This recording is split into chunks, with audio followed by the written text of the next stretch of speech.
Hello, my name's Miles Irving. I'm out here today with a couple of chefs, Paul Foster and Ben Spalding. They're both guys that use quite a lot of wild ingredients in their cooking, and we're just out in the country today in Kent looking at the plants in the place where they grow and just talking a little bit about what we can do with them. Alright Ben, this one is hogweed. I think we recently sent you some of these seeds up. Yeah. But, it's really quite a common plant. Again, carrot family, yeah, with this umbrella-shaped seed arrangement at the top.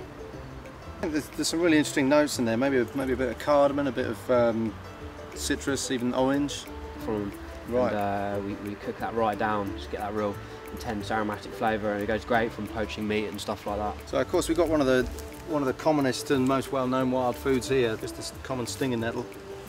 Of course, people that worry about confusing things for something poisonous are quite safe with this one. A lot of people don't realise that you can just eat them raw. I've been using them through the summer, just blanching them 30 seconds, blitzing them with ice water. Nice. So you get a bright green nettle juice, and it's got very irony flavour. You can serve it with roasted watermelon, goat's cheese and sea oyster. But this one, we're more interested in the flowers than in the leaves. I use it for a veloute or like a savoury panna cotta. I've taken people out for years and said, taste this, and people say, yeah, it tastes like mushrooms. But I took Paul out. I said, you know, you can make a sort of mock mushroom soup with it. Yeah.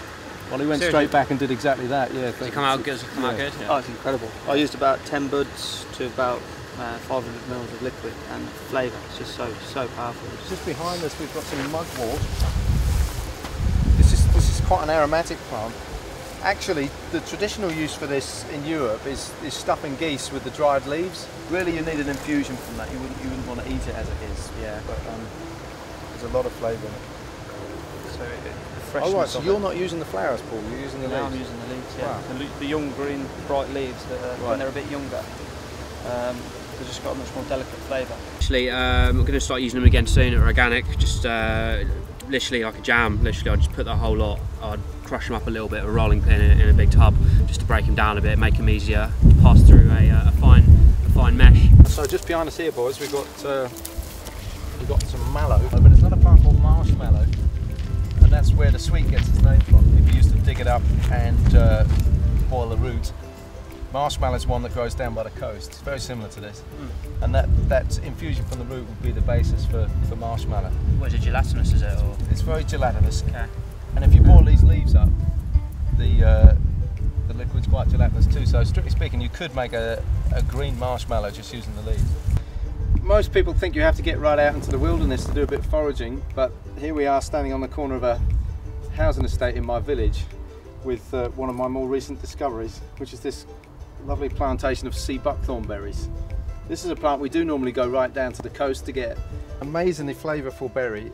It's extremely sharp, but it has overtones of pineapple and passion fruit. There's all sorts of also vitamin E, all sorts of antioxidants in it, and I think this is going to be one of the world's next superfoods. Okay, so this one we've got growing in amongst the grass here is actually called sea arrowgrass. Strictly speaking, it isn't a grass. It's more closely related to the plantains, but it does look very, very grass-like. Definitely one of my favourites. It's got massive depth of flavour. When it comes in, it will obviously be quite dirty. It needs to be washed, put through some ice water for a few minutes just to crisp it up, and get that colour back. And yeah, then I'd serve it two ways in the dishes. I would either put it on raw, just pick pieces down, put it on naturally, maybe a little bit of light vinaigrette on it at the last second before it goes into the restaurant. This plant here is one of several succulent coastal vegetables that we gather in quantity. It's called sea aster. I like to use it in different ways. These little shoots down here, these tiny ones, they're fantastic raw. They've got a lovely bit of acidity at the end, a nice bit of saltiness, so they're nice as a salad leaf. Okay, this one here is called Buckshorn Plantain. It's a really good kind of, well, it's a salad that goes right through the winter. It tends to be stringy, but it's got a really nice texture. Yeah, and that really holds up when you cook it. I mean, I tend not to cook it, but even if you boil that for 5 minutes or so, it still has the crunch. But this used to be cultivated as a salad, not just in the UK but also in France. Now this is obviously the original celery, and if you look closely at the stem there, it's just like a miniature of what ends up in your supermarket trolley, but obviously it's much thinner and smaller. So what people did about 500 years ago, they just started selectively breeding it to get it to be big and fat like that, and they also grow it in the dark to make it pale. But it's one of those ones I think, well, why did people bother? I mean, the flavour there is probably 20 or 30 times as intense, and really it makes it a herb or a spice. The carrot family is probably the most dangerous family to work with. You really do have to know exactly what you're doing, because there's this poisonous plant, hemlock water dropwort, easy to confuse with wild celery. And then there's another one called hemlock, which is easy to confuse with wild chervil or cow parsley. So it's not one for beginners really. But one of the things we do is we make sure that we pick from a site where we know there's only one or the other. So I've seen this plant growing alongside hemlock water dropwort. It makes your blood run cold.